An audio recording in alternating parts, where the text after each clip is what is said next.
12 ரன்னுக்கு 3 விக்கெட் அப்படின்னு சொல்லிட்டு இருந்த சுச்சுவேஷனில் நேற்று இன்னைக்கு டே 4 ஸ்டார்ட் பண்ண ஆஸ்திரேலியா பார்த்தீங்கன்னா அடுத்தடுத்து விக்கெட் போய்கிட்டே தான் இருந்தது இன்றைக்குமே பார்த்தீங்கன்னா. பட் என்ன தான் விக்கெட் போனாலும் டிராவிஸ் ஹெட் இன்னைக்கு நின்று ஒரு 89 ரன் அடித்தார். இந்தியாவோட பெரிய தலைவலின்னு பார்த்தீங்கன்னா அவர் தான். ஸோ ஒரு அதிரடியான ஆட்டம் ஆடினார். அதுக்கப்புறம் பார்த்தீங்கன்னா 161 ரன்னுக்கு 6 விக்கெட் அப்படின்னு சொல்லிட்டு ஆச்சு. அதுக்கப்புறம் மிச்சல் மார்ஸ் ஒரு அதிரடியான ஆட்டம் ஆடினார். பட் அவரோட விக்கெட்டை பார்த்தீங்கன்னா நிதிஷ் ரெட்டி எடுத்துட்டார் இன்னைக்கு. ஸோ டெபியூட்டண்டாக ப்ளே பண்ணி இந்த டெஸ்ட்டில் அவருக்கு செமையாக அமைஞ்சிருக்குது. ஸோ ரன்னும் நல்லா அடித்தார். இன்றைக்கி ஒரு விக்கெட்டும் எடுத்திருக்காரு. அதுக்கப்புறம் பார்த்தீங்கன்னா அலெக்ஸ் கேரி ஒரு 36 ரன், மிச்சல் ஸ்டார்க் 12ன்னு சொல்லிட்டு ஸோ அடுத்தடுத்து விக்கெட் போய்கிட்டே இருந்தது.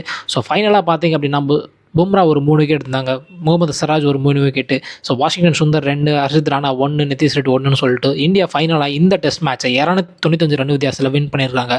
ஸோ பயங்கரமான ஒரு ஓவரால் டீம் பர்ஃபார்மன்ஸாக இந்த டெஸ்ட் மேட்ச் அமைஞ்சிருக்குது இந்தியாவை பொறுத்த வரைக்கும். ஸோ அடுத்தடுத்த டெஸ்ட் எப்படி விளையாட போகிறாங்கன்னு சொல்லிட்டு நம்ம வெயிட் பண்ணி பார்க்கலாம். ஸோ ரோஹித் சர்மா வந்துட்டார். நெக்ஸ்ட் டெஸ்ட் மேட்ச் பார்த்தீங்கன்னா சம் சேஞ்சஸ் இருக்கும் இந்தியன் டீமில். ஸோ நம்ம என்னன்னு சொல்லிட்டு அதையும் வெயிட் பண்ணி பார்க்கலாம்.